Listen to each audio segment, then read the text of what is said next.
Vamos lá, bom dia meus amigos, sejam muito bem-vindos a mais essa live do portal Licitações Municipais. Essa que é a nossa 13ª live, preparado com muito carinho nesse período de enfrentamento ao Covid-19. Hoje mais um convidado muito especial, nosso querido amigo Thiago Zagato. Vamos convidando ele aqui para acessar a nossa live, compartilhando toda a sua experiência. Thiago Zagato, que é auditor federal de controle externo do Tribunal de Contas da União, é advogado, é engenheiro civil e hoje ele vem aqui trazer um pouquinho dessa sua experiência para enfrentamento do Covid, principalmente em relação à gestão, à terceirização dos contratos. Me ouve bem? Bom dia, Thiago. Bom dia, tudo perfeito. Bom dia aí aos convidados. Um prazer estar com você, Tios. Espero que a gente consiga aí ajudar os nossos parceiros, gestores de contratos fiscais, né? Esclarecer um pouco das dúvidas, que são muitas nesse período, né? Maravilha, maravilha. Satisfação enorme tê-lo aqui, né, sua ilustre presença.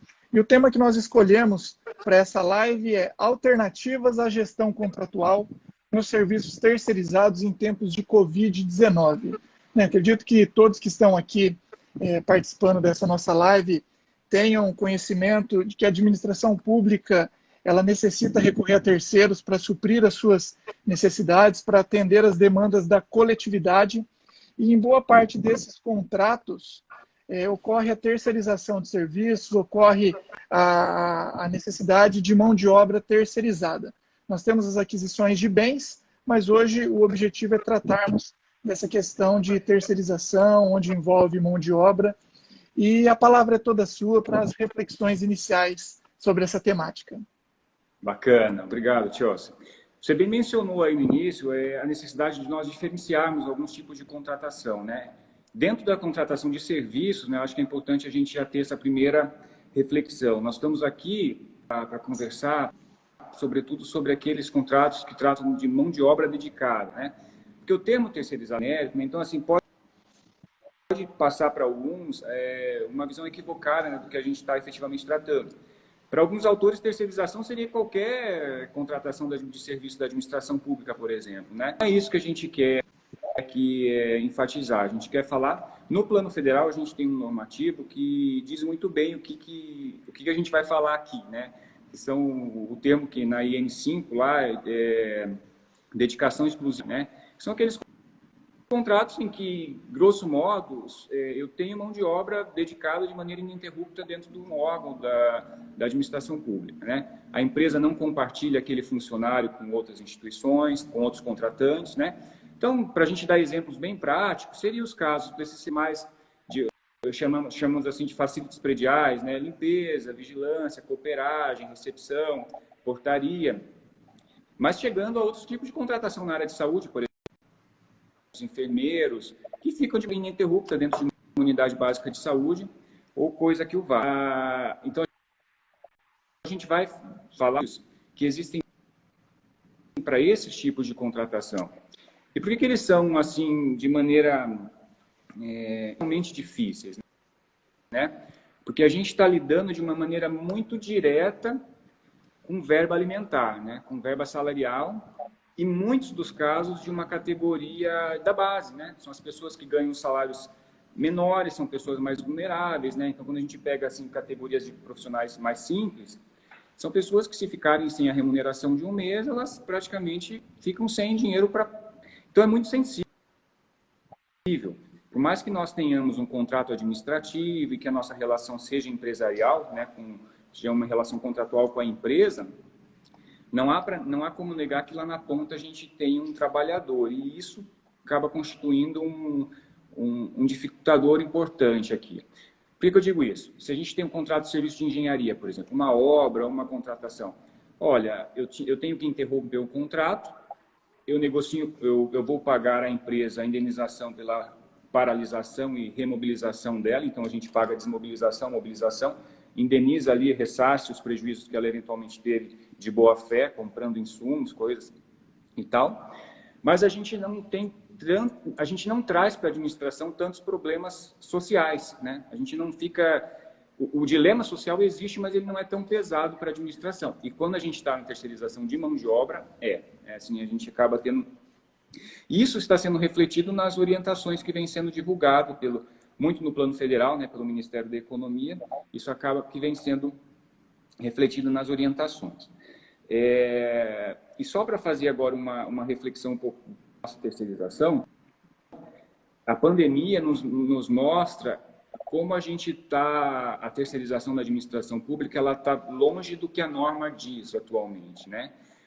Por mais que a própria Constituição e o Decreto 9.507, que tratam lá de terceirização, digam que a gente contrata serviço, né? A administração pública sempre que necessário contratará serviço, na prática, quando a gente vem uma avalanche dessa, a gente percebe que a gente contrata mão de obra mesmo. Assim, a gente usa o termo serviço para enquadrar corretamente no decreto, na Constituição, mas na prática a gente trata mão de obra, tanto é que a gente agora se vê muito refém da necessidade de cuidar dos direitos sociais mínimos desses trabalhadores, né? Beleza. Quando você quiser me interromper, Tio, você fica à vontade, tá? Eu fiz aqui um roteirinho sobre... Não, maravilha. Mas assim que houver uma dúvida, ou você quiser fazer uma interrupção, uma colocação, fique à vontade, tudo bem? Maravilha. Tiago, eu achei muito interessante nessa sua fala inicial a questão da desmobilização do dever da administração pública eventualmente indenizar o contratado diante de uma rescisão, diante de uma supressão contratual. E eu gostaria que você falasse de uma maneira geral, na prática, como o poder público ou o próprio contratado vai estimar o valor dessa indenização para que seja algo justo, né? Se isso envolve relacionado a lucros cessantes ou efetivamente em relação aos custos diretos para essa própria desmobilização da equipe. Então, fala um pouquinho disso, porque acredito que existem muitas empresas que estejam passando por isso, com suspensões, com rescisões, com supressões contratuais, e isso é uma dúvida muito comum no campo prático. Claro. Vamos lá, então.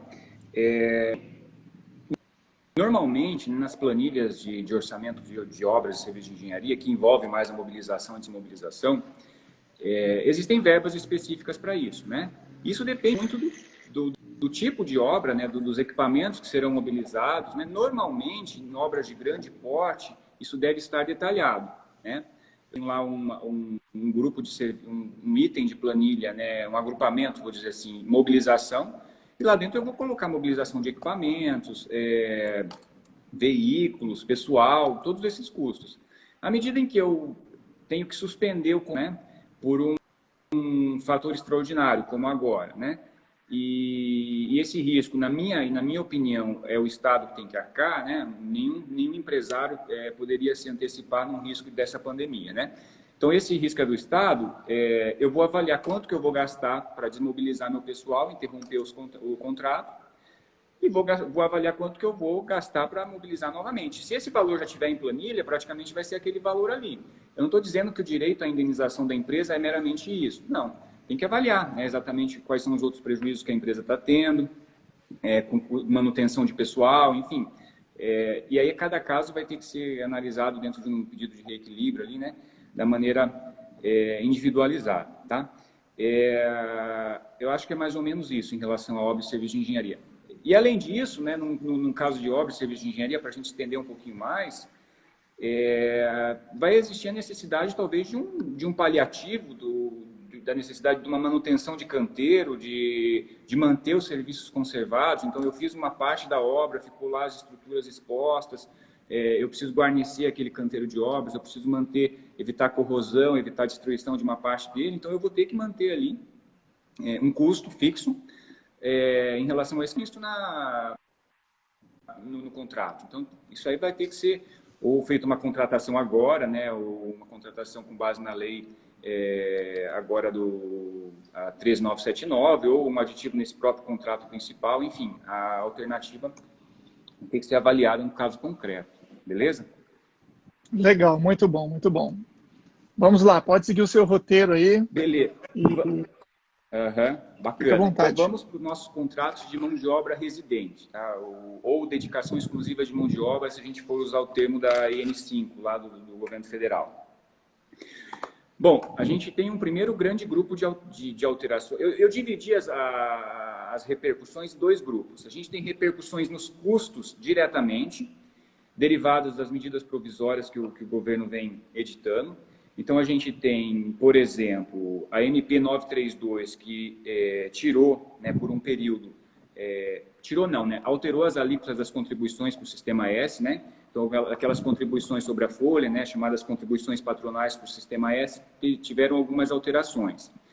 Já tem uma orientação do Ministério da Economia sobre isso, sobre alternativas para os órgãos para fazer na prática isso acontecer. Então, assim, olha, a gente vai fazer uma glosa nesses meses, nas faturas, para faturar corretamente essas contribuições. Não, a gente vai vai fazer um termo aditivo para fazer alteração agora. Não, a gente vai fazer isso lá na repactuação do contrato, daí a gente faz esse desconto. Enfim, essa orientação do Ministério da Economia, ela traz algumas possibilidades, tá? Para ser feita essa repercussão da MP 932. Além disso, a gente tem a MP 927, que foi aquela MP mais que teve um artigo que foi depois retirado, né, que falava da suspensão dos contratos de trabalho. Pois bem, essa MP, ela traz a possibilidade das empresas diferirem o recolhimento do FGTS, das competências de março, abril, maio, salvo engano, abril, maio. Então, as empresas, elas têm que registrar essa opção. Então, assim, a empresa registra essa opção, tem que informar que ela está optando pelo diferimento. Portanto, ela não vai ficar com certidão positiva nesse período, se ela não pagar, que ela optou pelo diferimento que ela vai pagar em junho, e ela pode, inclusive, parcelar. Na minha opinião, essa alteração do FGTS, né, como não houve uma alteração no custo, é apenas um diferimento do recolhimento, isso não devia ensejar nenhum tipo de reequilíbrio, nenhum tipo de glosa. Porque o trabalho administrativo é isso, e depois rever lá na frente, na minha opinião, não compensa. Mas, caso o órgão tenha uma estrutura administrativa razoável, que tenha possibilidade de fazer essa alteração agora, para não recolher, e lá na frente fazer essas adequações, sem problema. Eu só acho que, na maioria dos casos, é aquele negócio que não compensa. Por quê? Porque não houve diferença no custo da empresa. Ela apenas vai pagar lá na frente. Alguns órgãos usam um instrumento de gestão contratual para reduzir o risco de inadimplência, chamada pagamento pelo fato gerador, e outros usam conta vinculada. Isso no plano federal é obrigatório, né?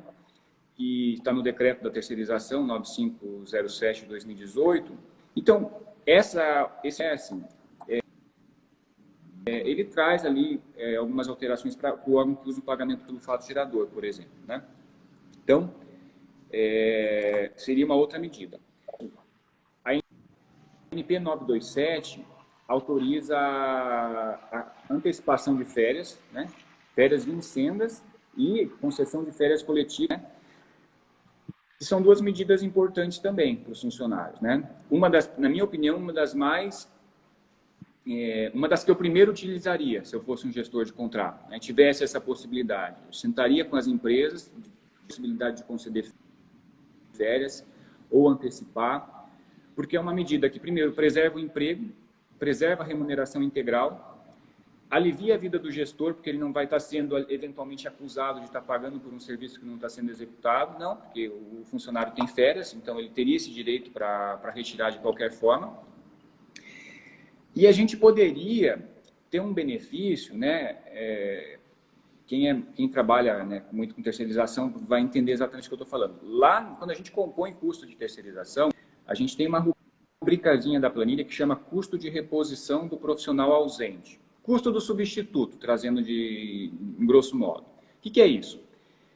Eu pago para a empresa um valorzinho mensal para que ela faça uma provisão para quando o funcionário titular se afastar e ela não puder descontar da remuneração típico das férias.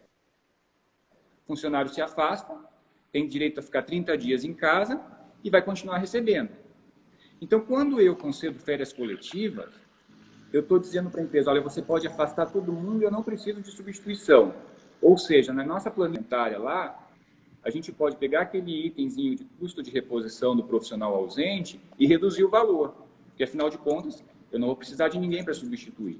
Então, assim, é uma medida que pode ajudar nesse momento e pode também, porque eu não vou precisar da reposição. Então, na minha opinião, essa seria uma das primeiras medidas a serem adotadas. A MP 927, ela ainda traz a possibilidade de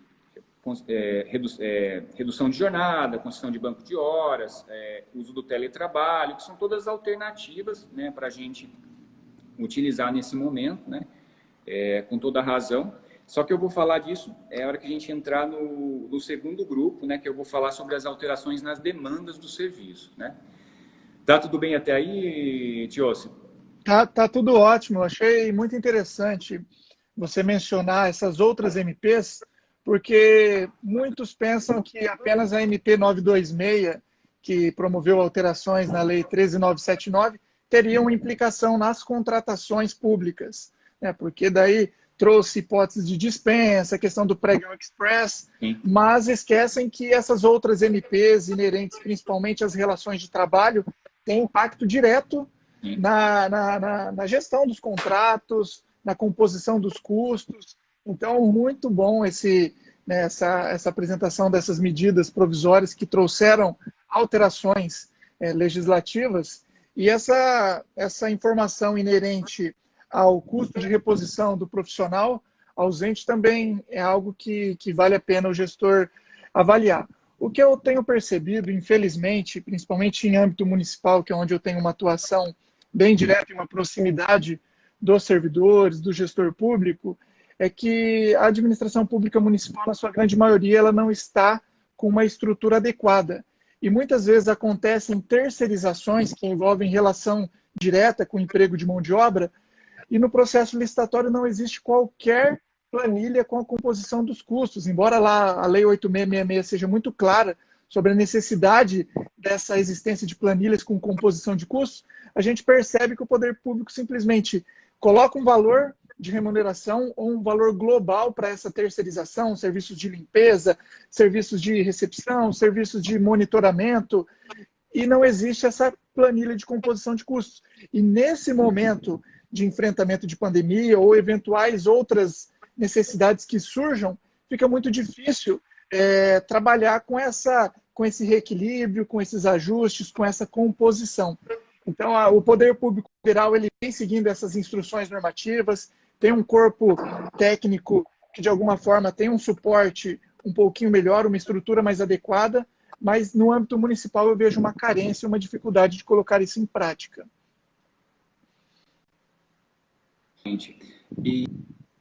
E essa planilha, né? A planilha, ela é muito questionada, assim, porque em alguma, né, é uma opinião pessoal, né? Não digo que isso não seja um consenso. Em alguma medida, ela passa do limite no sentido de detalhar demais e depois o gestor ficar como ele fica percorrendo os custos da empresa durante a gestão contratual de uma maneira meio, eu diria até maluca, assim, uma coisa ineficiente. Então, mas assim, isso é uma opinião pessoal. No geral, a função da planilha é detalhamento. Se eu tenho uma alteração dessa, por exemplo, nas contribuições para o sistema S, incidente sobre a folha de salário, né? Se eu não tenho planilha composta da empresa, eu não vou saber qual que vai ser o reflexo prático disso no preço dela. Eu não sei quanto daquele preço fechado dela é contribuição, né? Eu não sei quanto que é a folha dela, então a gente vai ter que fazer meio que pegar o valor que ela paga de salário para o funcionário, fazer essa composição ali na hora para tentar extrair esse valor. E se a gente tivesse a planilha, seria uma coisa imediata. Tanto é que quem tem planilha faz isso com uma facilidade absurda, né? Mas, enfim, esse é um... Mas a planilha, ela sofre muitas críticas também. Qual que é o problema? Quando a gente tem os custos detalhados na planilha, o gestor de contrato, ele fica premido, né? Ele fica com medo de eventualmente a empresa não pagar, não ter um daqueles custos e ele deixar passar como se a empresa fosse obrigada a ter exatamente o custo que ela colocou na planilha dela. Isso acaba gerando um embaraço contratual muito grande. Então, por isso que a planilha ela é um pouco questionada também. Mas vamos lá. O outro grupo de alterações que eu digo aqui de alterações nas demandas é um grupo um pouco mais polêmico, talvez o mais difícil, viu, Tios? Por quê? Porque, assim, isso significa dizer o seguinte: eu tenho um serviço que eu não estou precisando, olha, eu posso dar para o trabalho, ou de vários órgãos, que tem vários desses serviços de facilities prediais que simplesmente são desnecessários nesse momento, são prestações reiteradas de serviço, então eu tenho limpeza, cooperagem, recepção, portaria, motorista, e que eu não tenho necessidade. E a administração se vê no seguinte dilema: eu pago para esse pessoal ficar em casa, ou eu não pago a fatura, ou eu desconto determinadas verbas. Então, esse tem sido o problema mais grave, na minha opinião, nesse momento. Porque existe aquela questão social que a gente falou no início. Olha, se eu paro de pagar, a ponta está ali bem pertinho da gente, né? O trabalhador vai parar de receber, a empresa vai demitir o funcionário. Então, assim, e aí muitos clamam que a instituição deveria manter, né, os empregos nesse momento, que a administração tem que manter os contratos, né? Por outro lado, a gente tem um contrato administrativo, uma relação com a empresa e uma demanda que não existe mais. Lógico, cada caso vai revelar se a demanda existe parcialmente ou ela foi suprimida totalmente. Enfim, e isso tem sido um ponto, na minha opinião, de maior dificuldade, porque é dado para o gestor da instituição, né? Eu nem digo do gestor do contrato, porque, na minha opinião, isso não é uma bronca do gestor do contrato. Não dá para ele assumir isso, esse ônus, essa opção. Porque ele tem que fiscalizar, gerir o contrato de acordo com diretrizes que foram traçadas. Essa diretriz de vai se pagar o valor integral, independentemente do funcionário ficar em casa, ou não vai se pagar, essa é uma decisão de gestão. Se a gestão optar por pagar, beleza, o gestor do contrato, parte dele, né, vai fazer as anotações, os registros e vai pagar. Se a gestão decidir por não pagar, o gestor também vai fazer a parte dele. Mas vamos tentar separar aqui em partes, né? Existe um dos funcionários em situação no grupo de risco, né? Então, uma empresa, uma terceirizada, alguns dos funcionários estão no grupo de risco. A regra que se dá afasta-se imediatamente esses funcionários, né? Esses funcionários deixam de prestar serviço sem prejuízo da remuneração, e a empresa, se precisar substituir esse, tem que avaliar daí em cada contrato se essa empresa não vai ter direito a um reequilíbrio. Na minha opinião, vai ter, tá? Porque ela vai ter que pagar duas vezes. Ela vai ter que pagar pelo substituto que vai vir substituir. Depende do tamanho do contingente desse grupo de risco. Porque, como eu disse antes, nas planilhas tinha uma rubricazinha lá que é custo de reposição do profissional ausente, que já é para medidos as faltas, as ausências justificadas, que é o caso desse agora. Então, vai ficar em casa, vai continuar recebendo e a empresa vai ter que acionar outro funcionário para continuar prestando serviço. Ela vai pagar duas vezes. A questão é saber, e isso tem que ser avaliado individualmente em cada contrato, né? Esse grupo de risco empresa nesse contrato é tão grande assim, são tantos funcionários assim que a empresa vai ter que trazer para substituir, que ultrapassa aquela rubricazinha que tinha de custo de reposição lá, ou não. Então, de novo, isso vai ter que ser analisado individualmente. Beleza. Outro ponto que tem sido polêmico. Afasta-se os funcionários e continua pagando e deixa de pagar o vale alimentação. Essa é uma outra questão que vem sido... Por que isso?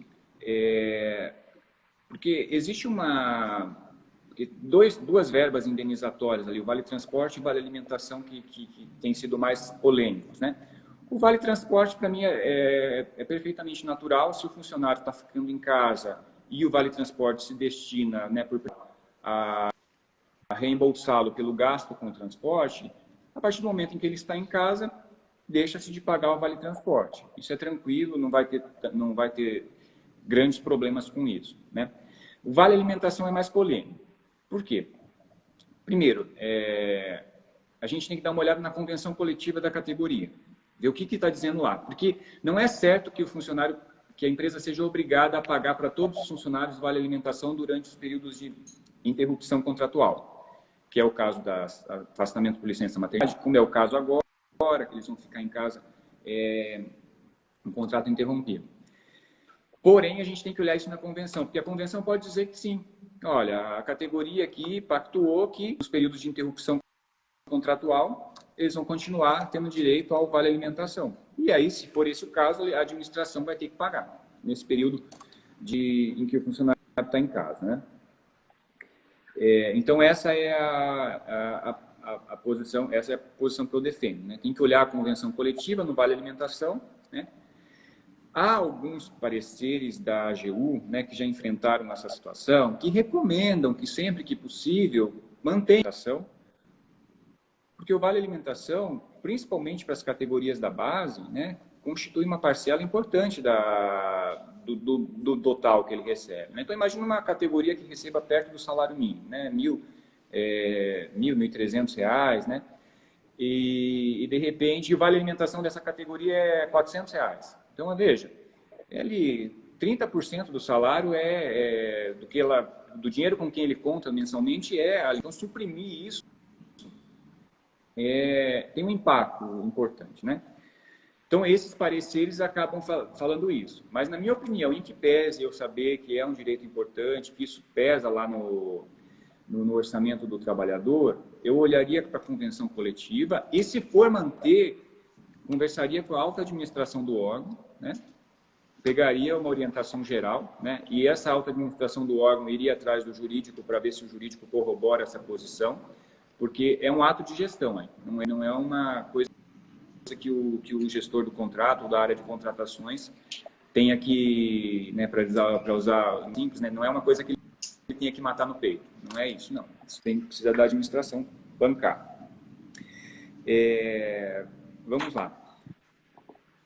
No teletrabalho, também foi questionada a necessidade de manter ou não o vale alimentação e o vale transporte. Então, naqueles que são os agraciados que podem ficar em teletrabalho, esses deveriam, né, continuar recebendo o vale alimentação. Essa é a posição preponderante. Já que eles continuam trabalhando em condições normais, eles só não estão se deslocando para a instituição, né? Eles continuariam recebendo o valor integral. Então, essa é bem tranquilo. Vale transporte não, porque não tem deslocamento, né? O vale transporte, pela própria vale transporte, ela diz que o vale transporte, que é a lei 7.418, de 85, ela diz assim, o vale transporte é para pagar, para bancar o deslocamento do funcionário. Então, se ele não tem deslocamento, não há que se pagar o vale transporte, né? Então, essa é a posição tranquila. Tudo isso que eu disse até agora válido para na minha opinião, para esse período, né, que nós estamos vivendo de 2 semanas para trás, em que se determinou o distanciamento, né, o isolamento social, e os gestores não sabem muito bem o que fazer. Então, foram as orientações concedidas pelo Ministério da Economia. O que ainda continua tá, Thiago, e agora? Né? O isolamento continua, os contratos, a gente continua com os contratos ou não? Então, assim, tudo que eu falei agora, olha, do vale transporte, vale alimentação, mantém, não mantém, o pessoal do grupo de risco mantém, tudo isso é muito acertado, né? E é isso mesmo, para esse período. Mas e agora? Né? Nós vamos ficar até quando? Porque os funcionários eles estão numa situação de interrupção de contrato de trabalho. O que é isso? Né? Eles mantêm todos os direitos dele, a remuneração integral, inclusive os auxílios, quem tem insalubridade ou periculosidade estão mantidos, e eles não prestam serviço. Então, assim, é o que o direito do trabalho chama de interrupção contratual, né? A questão é saber, a administração pública vai continuar levando dessa forma ou ir para uma alternativa mais eficiente do ponto de vista do gasto público. E aí a coisa não é só jurídica, né? Envolve ato de gestão, envolve política de governo. é o seguinte, a gente pode...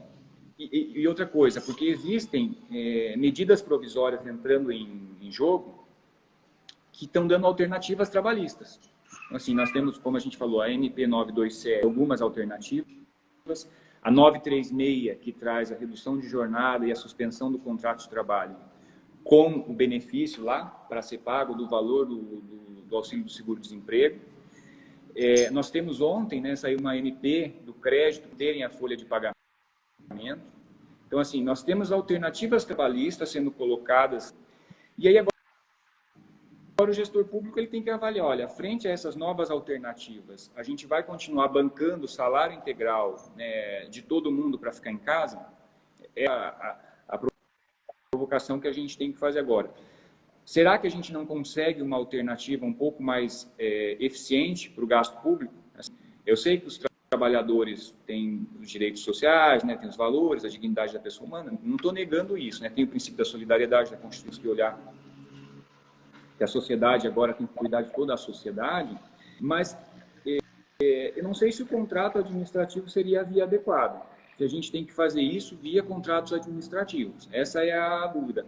Será que porque assim, fazendo via contrato administrativo, parece que a gente está pulverizando políticas sociais. Então, o governo federal está ali colocando algumas ações em prática, de acordo com as avaliações que eles fazem. E nos contratos administrativos, a gente tem como se fosse assim, uma bolha, né? Apenas aquelas empresas que terceirizam para a administração pública estão sendo beneficiadas, manterem seus funcionários em casa e continuarem recebendo o valor integral. E as demais empresas que não têm a sorte de ter um contrato com o poder público estão, como eu disse, assim, estão na chuva, né? Essas estão tendo que adotar as alternativas que as MPs estão autorizando. Então, acho que uma das questões que a gente vai ter que enfrentar é essa. Enfim, o que você acha, Tio? Você tem alguma observação aí? Falando bastante aqui. Não, legal, legal. Muito, muito interessante essas reflexões e provocações promovidas pelo nosso amigo. E no tocante a essa questão do gasto público é um ponto muito sensível, porque com toda essa crise, o poder público ele vai ter uma redução significativa na arrecadação, e por mais que ele tenha toda essa consciência de eventualmente manter os contratos com os pagamentos adequados, pensando na função social, ele tem que, por outro lado, avaliar qual o impacto financeiro para a própria manutenção e funcionamento das estruturas administrativas. E aí que vem, novamente, opções relacionadas a uma composição, a um diálogo, a um consensualismo entre as partes, para que encontrem a melhor alternativa. Nós não temos uma resposta padrão para todos os casos, nós precisamos, acredito eu, criar, na qualidade de gestor público, criar um comitê para uma gestão de crise e esse comitê avaliar dentro de um grau de relevância, de urgência, quais contratos serão mantidos, quais contratos serão suspensos, quais contratos serão rescindidos, porque nós precisamos efetuar uma avaliação sistêmica sempre diante da situação, dos impactos momentâneos e nos impactos futuros, porque muito se discute sobre as medidas a serem adotadas agora, mas nós temos que pensar sempre no futuro, porque isso, querendo ou não, é uma engrenagem, as demandas sociais são cíclicas, elas se renovam a todo momento, infelizmente a administração pública muitas vezes não tem estrutura adequada para suprir tamanha demanda da coletividade, então é necessário sim refletir qual seria a melhor alternativa, até porque diariamente novas medidas provisórias estão surgindo e trazendo opções para que o gestor realmente avalie qual é a melhor alternativa. Teve um dos comentários aqui do pessoal, deixa eu ver se eu encontro, que é sobre essa questão. Você entende que é justificável pagar o contrato na totalidade, justificando a função social do contrato? Eu gostaria de ouvir você, embora numa opinião pessoal, mas na qualidade de um controlador do Tribunal de Contas da União, porque um grande temor dos gestores públicos são os órgãos de controle. A gente sabe do direito Aham. administrativo do medo, a gente sabe da insegurança jurídica e a gente sabe principalmente como funciona uma despesa pública, né? Que tem lá o empenho, a liquidação e o pagamento. E nesse caso, talvez não ocorreria as três ordens da despesa pública e mesmo assim o poder público continuaria pagando. Será que isso no futuro não daria uma brecha para que os órgãos de controle viessem questionar um pagamento sem a devida contraprestação? Então, assim, eu gostaria de ouvir a sua opinião pessoal em relação a tudo isso. Bacana. A pergunta é ótima. Bem, nessa fase, nesse início que a gente viu aí nessas últimas semanas, eu diria o seguinte: se nós vemos integral para os funcionários, coisa que a gente vai afastar o débito do gestor, porque de fato ele pagou por o serviço do funcionário e a gente não vai conseguir reaver esse valor de volta. O dinheiro foi para a ponta. Diferente seria se a empresa tivesse recebido da administração e não repassado para o funcionário. Então, assim, o que a administração tem que fazer minimamente, né? Olha, pagou, tomar as cautelas para ver se esse dinheiro chegou na mão do funcionário, porque isso é o que a gente já faz tradicionalmente, né, nos contratos administrativos, é o que o fiscal tem que fazer. O fiscal técnico, chama, que é o fiscal que fica ali, que é encarregado de avaliar se a mão de obra está recebendo as verbas trabalhistas em dia. Mas num cenário de afastamento, isolamento, isso fica um pouquinho mais complicado porque eu estou transferindo um dinheiro para a conta da empresa, mas eu não estou vendo o funcionário. Então, assim, eu vou ter que ter um cuidado de receber os comprovantes da empresa, tomar por base os funcionários que estavam vindo até aquele momento. Então, a lista dos funcionários vai ter que ser aquela. Eu vou checar pelo menos aqueles funcionários da empresa até então se eles estão recebendo. Se esse dinheiro chegou nesses funcionários, e eu volto a dizer, nesses primeiros dias, essas primeiras 3 semanas, eu não posso garantir qual seria a posição de um tribunal de contas específico, né? Sobretudo de um dos tribunais de contas de Estado, né? Eu trabalho no TCU. Eu acho que, pelo menos, ninguém que ia cobrar do gestor por ter pago o valor integral para a empresa nesse mês, exceto o Vale Transporte. Vale Transporte, eu entendo que tem que ser glosado já. Por quê? Porque é uma despesa que ninguém vai ter se os funcionários estão em casa. Vale alimentação, como é polêmico, depende de avaliar a questão de ação coletiva e tem muitos pareceres da AGU defendendo que sempre que possível se pague. Eu também entendo que ali ninguém vai... eu acho que uma auditoria possa dizer, olha, não deveria ter pago, vai compreender que existiam vários pareceres da AGU defendendo o pagamento, né? Existia o direito, né, do trabalhador, né, e os valores constitucionais. Eu acho que, com base nisso, a gente não teria problema de superfaturamento, coisas assim. Passado esse período com as novas MP dando alternativas trabalhistas, eu entendo que é obrigação do gestor, o gestor de contrato, né? Talvez esse seja responsabilizado eventualmente por omissão, por ter deixado a coisa também rolar sem adotar uma providência, assim, olha, peraí, qual que vai ser a diretriz da gestão? Porque, como eu disse antes, precisa-se de uma diretriz de gestão. Então, precisa chamar o secretário do município, da pasta, falar qual que vai ser a diretriz da Secretaria de Agricultura do município de Maringá, né, que é o teu. O que nós vamos fazer com os nossos... Beleza, se foi essa decisão, sigamos com ela em frente, né? Então, e como eu disse, com o passar do tempo, com as novas alternativas, a gente começa a se questionar se a melhor alternativa é as pessoas ficarem em casa.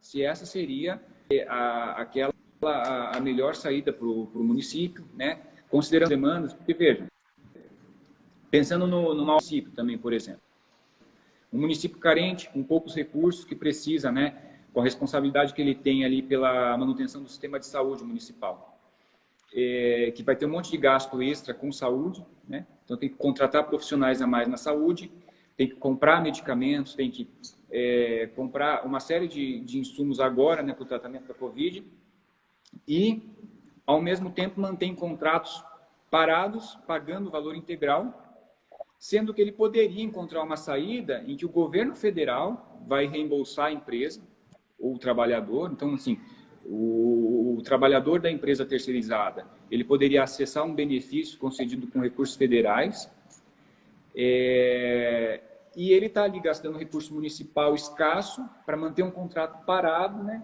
e ineficiente. Então, eu acho que a questão tem que avaliar um pouco esse tipo de perspectiva. E se ficar assim, completamente omisso e esse isolamento durar por 3, 4 meses, aí eu acho que a gente pode ter algum tipo de problema, mas nesses primeiros dias não é de nenhuma sensatez fazer nenhum tipo de censura por ter pago o valor do contrato. Na minha opinião, não. Inclusive, teve decisão do Tribunal, não sobre esse aspecto, mas teve decisão do Tribunal de Contas da União dessa semana agora, que se pedia para suspender um contrato, acho que era um pedido de medida cautelar para suspender uma contratação, e o TCU revelou a extrema sensibilidade dele nesse momento, e disse no voto, olha, esse momento não é um momento de se suspender, a menos que exista ali uma irregularidade, uma coisa gravíssima, né? Que faça sentido a gente suspender nada. A gente está, né, lidando com vidas, a gente está todo mundo correndo atrás de alternativas para salvar vidas. Então, assim, seria de uma insensatez absurda e eu não acredito que isso vá acontecer. Você tocou num ponto importante, Tiossi, dos reequilíbrios e da segurança jurídica. Eu vi que você falou assim, como é que fica a segurança jurídica? Os reequilíbrios nesse momento, né, eu acho que a gente teria que analisar o tipo de reequilíbrio que está sendo pleiteado. Eu vou tentar explicar aqui, ó. Então, se é um pedido de reequilíbrio da empresa, olha, eu estou gastando muito mais. Imagina a empresa que faz a limpeza no hospital, né? Então, os hospitais, a empresa que faz a limpeza está tendo um aumento no custo de insumo, teve que contratar mais gente. Então, ela precisa fazer um redimensionamento do contrato, precisa fazer um reequilíbrio para incluir outros itens. Esse tipo de reequilíbrio, na minha opinião, é da ordem do dia. A gente tem que instruir ele o quanto antes, né, aprovar para a empresa ter segurança de que a administração vai pagar os valores novos e ela vai comprar esses novos insumos, contratar as pessoas, porque a gente não pode parar nesse momento. Acho que o mais importante é isso, a gente não pode prejudicar a execução de um contrato, né?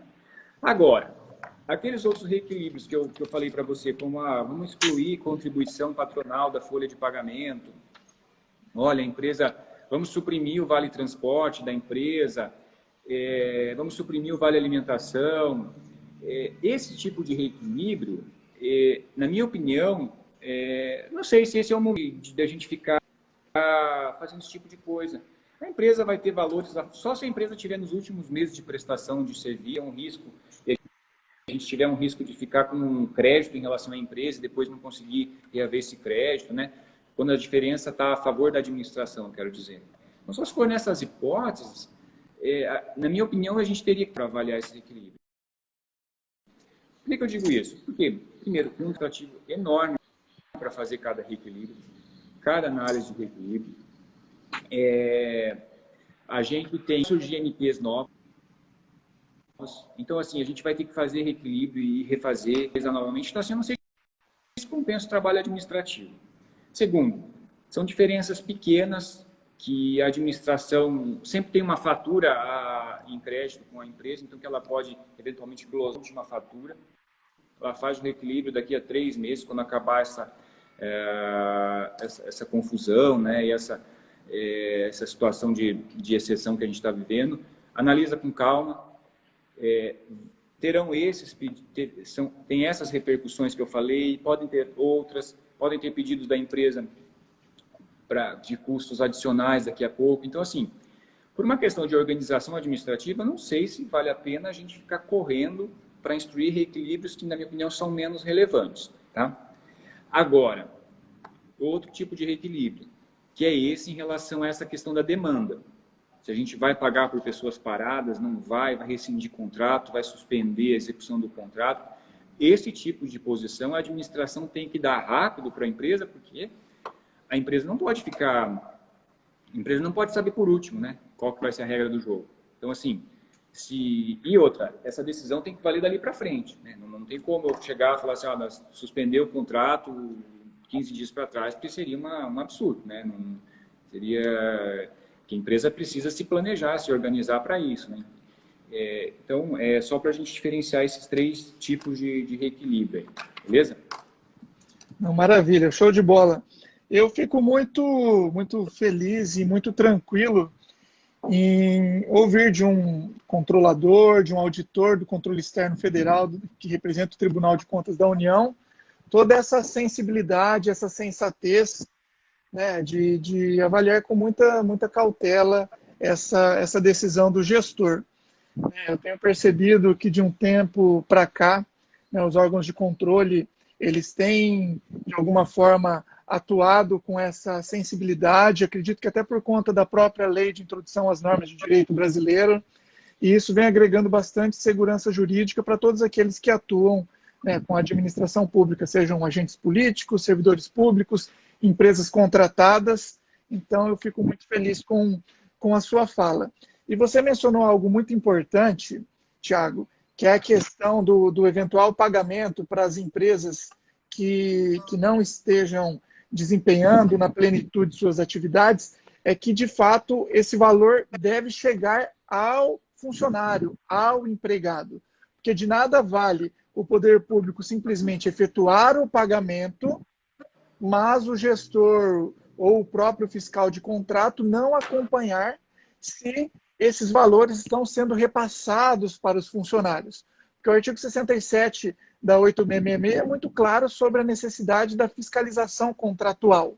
Só que muitos, pelo menos no campo municipal que eu tenho percebido, é que fiscaliza se de fato o serviço foi executado dentro do prazo, se de fato a empresa ela está ali utilizando os equipamentos os equipamentos básicos para proteção, os EPIs, mas eles acabam não acompanhando se os valores, se o FGTS, se o INSS, se os valores são de fato pagos, assim como os encargos. Então, muito pertinente a sua colocação, né, porque de fato resguarda os direitos trabalhistas, porque no futuro a gente sabe que, diante de uma eventual demanda trabalhista, a administração pública ela acaba sendo solidária, né, por essa ausência de fiscalização. Então, é muito importante essa complementação que você fez. É importantíssimo, porque assim, se há uma razão para a gente manter, vamos supor assim, que é o que está sendo praticado até agora, né? Se há uma razão para a gente manter os contratos com faturamento sem prejuízo, essa razão são as pessoas, são os funcionários da empresa, né? Assim, porque a gente sabe que são verbas alimentares e essas pessoas vão ficar numa situação complicadíssima se a gente rescindir esses contratos, né? Porque juridicamente a gente poderia rescindir o contrato, né? Indenizar a empresa particular pelos custos que ela teve de boa-fé, e aí a gente teria que discutir isso mesmo, porque realmente ela tem custos ali, né? Mas juridicamente a gente tem uma relação com a empresa, né? Não fazemos isso por uma escolha, como eu disse para vocês, é uma escolha política, um ato da gestão, mas é porque pensa no funcionário, porque se fosse que é um olhar para o ser humano, né, para a pessoa que está ali. Então, mais do que nunca a gente tem que verificar se esse dinheiro está chegando na ponta, né, se esse dinheiro está chegando lá para a pessoa que é o mais frágil nessa cadeia. Você mencionou eu gostaria só de reiterar uma das alternativas que é importante, né? Vamos só assim, dar uma recapitulada, porque talvez não tenha ficado muito claro. Então, a gente tem uma alternativa, que é o teletrabalho, que eu falei antes, que para aqueles que têm o privilégio de usufruir do teletrabalho, seria o mais fácil, o menos oneroso, né? E com menor real. Nós temos a possibilidade, e aí eu queria enfatizar, a gente tem a possibilidade de banco de horas. Fazer banco de horas, eu não sei se ele vale para o período que nós estamos vivendo. Por quê? Porque, assim, são jornadas, são dias, meses que essa pessoa vai ficar parada, e como é que ela vai repor essas horas depois, né? São muitas horas. Então, pela legislação trabalhista, a gente pode repor no máximo 2 por dia, para chegar no máximo a 10. Então, assim, cada dia que eu falto, vamos supor que eu acumule 8 horas negativas no meu banco, né? Eu ficaria até quando pagando essas horas, né? Quantos dias, ininterruptamente, eu estaria pagando horas no banco?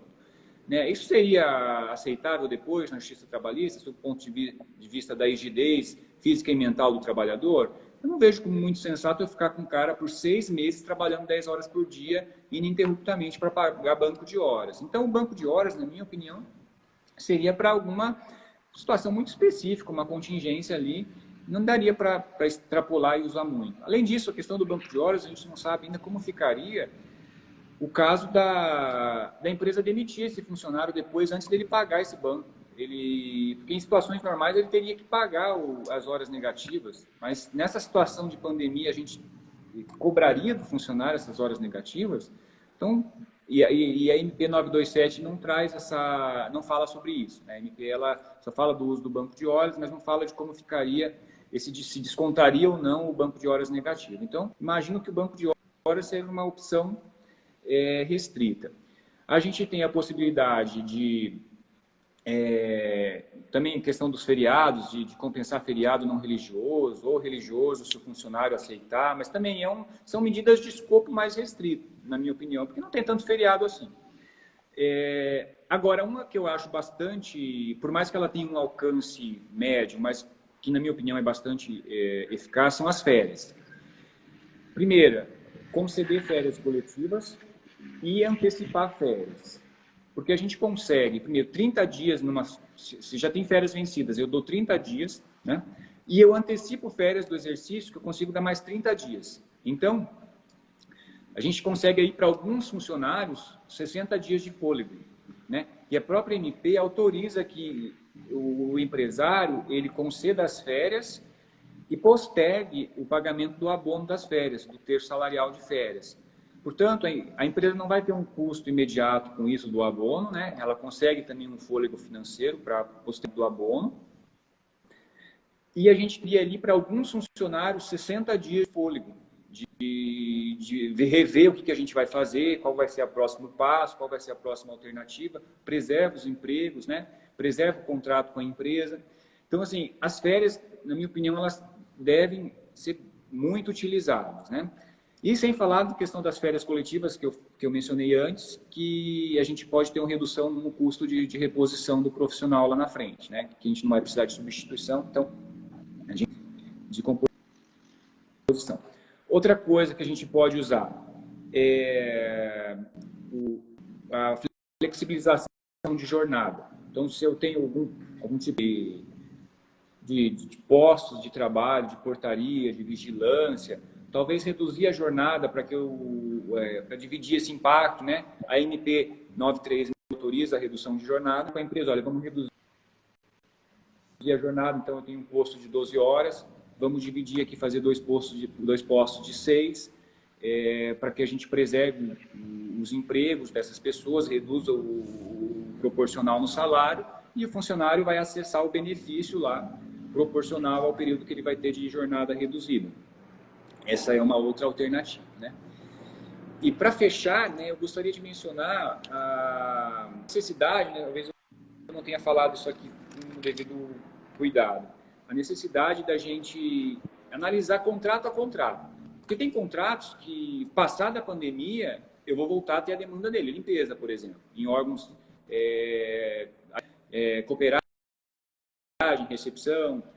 Passada a fase da pandemia, voltamos à ativa, voltou a demanda. Então, esse contrato, eu tenho uma necessidade maior de avaliar os custos de rescindi-lo, porque eu vou ter que fazer uma nova contratação. Então, a pandemia acabou amanhã, voltamos à ativa. Então, eu tenho que fazer uma nova licitação, vou ter que contratar uma nova empresa. Então, como é que ficaria isso, né? Qual que é o custo também para retomar? Mas tem contratações que talvez a gente suspenda agora e não tenha que não vislumbre a necessidade de reativar esse contrato tão logo. Por exemplo, se eu tenho uma contratação de serviço para apoio a eventos, mesmo cessado esse cenário de pandemia, eu tenho sérias dúvidas de quando a gente vai ter eventos novamente, com coletivos, assim, se a gente tem um contrato que já está lá pelo 7º mês desse tipo de serviço, com esse cenário que a gente está vivendo, talvez seja o caso da gente caminhar logo para uma rescisão, lógico, com os respeitos ali, reequilíbrios e indenizações cabíveis com o empresário, do que a gente ficar mantendo esse contrato parado para daqui a 4 meses a gente ter pago 4 meses sem absoluta prestação nenhuma e assim, e não vamos ter que contratar novamente esse serviço, porque ninguém vai contratar esse tipo de serviço no cenário pós-pandemia. Então, são as questões que eu queria frisar aqui. Muito bom, muito bom. Tiago sempre muito preciso em relação às suas colocações. E essa parte final realmente faz todo sentido de avaliar cada contrato em específico, né, a questão da vigência dele, da interrupção, porque nós precisamos avaliar os custos, inclusive para a retomada, para a realização de uma nova licitação. A gente sabe que licitação é um processo moroso, um processo burocrático, um processo formal, que necessita observar prazos legais e muitas vezes tem os custos diretos e indiretos em relação a esses processos licitatórios. Então, de fato, é muito pertinente essa colocação, essa reflexão apontada pelo nosso amigo. Nós estamos nos aproximando aqui do nosso tempo final, né? Conversa boa passa rápido, né? Infelizmente, o Instagram nos derruba, mas eu só tenho a agradecer, Tiago, você Imagina, eu que compartilhar agradeço. toda a sua experiência, realmente matemática que é um tema pouco explorado, um tema controverso, um tema que demanda muitas dúvidas, porque não trata apenas da contratação pública em si, mas da execução contratual, do futuro dessa terceirização, e muito bom mesmo essas alternativas que você apresentou. Né? Eu me despeço desde já e deixo aberto para você as reflexões finais. Meu muito obrigado, fica com Deus, um grande abraço. Valeu, Tiossi. Bom, eu gostaria de franquear aí, alguns colegas colocaram umas perguntas no final aí que a gente não conseguiu responder. Pode me mandar um direct, alguma coisa assim, ou se não, depois, Tiossi, pode passar o meu contato para essas pessoas. Eu responderia com um prazer enorme. Agradecer a oportunidade, como você disse, é um tema bem polêmico mesmo. E muito em virtude para onde caminhou a nossa terceirização, né? Para onde a gente chegou, da gente estar tão próximo assim da mão de obra, né? Aquela questão de que a gente fala, a gente terceiriza serviço coisa nenhuma, a gente terceiriza a mão de obra. Essa é a grande verdade e a gente vê isso com uma clareza enorme agora, nessa situação que a gente está vivendo, que a gente é colocado em xeque, né? A administração pública tem que encontrar alternativas para os funcionários dessas empresas na via do contrato, né? Então, eu gostaria, de novo, de agradecer e ficar à disposição. Alguém perguntou aí, meu Insta é THZagato, tá? THZagato com 2 T's no final.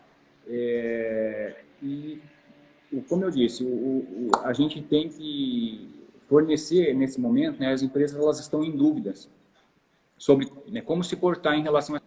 Então, a gente precisa ser rápido em termos de dar essas diretrizes para as empresas, né? De dizer qual vai ser a posição do órgão, da instituição, para que eles tenham uma segurança maior, né? Porque a gente não pode deixar para daqui a 2 meses e fazer essa decisão ser aplicada agora. Mas a gente vai cair. Um forte abraço a todos. Espero revê-los em breve.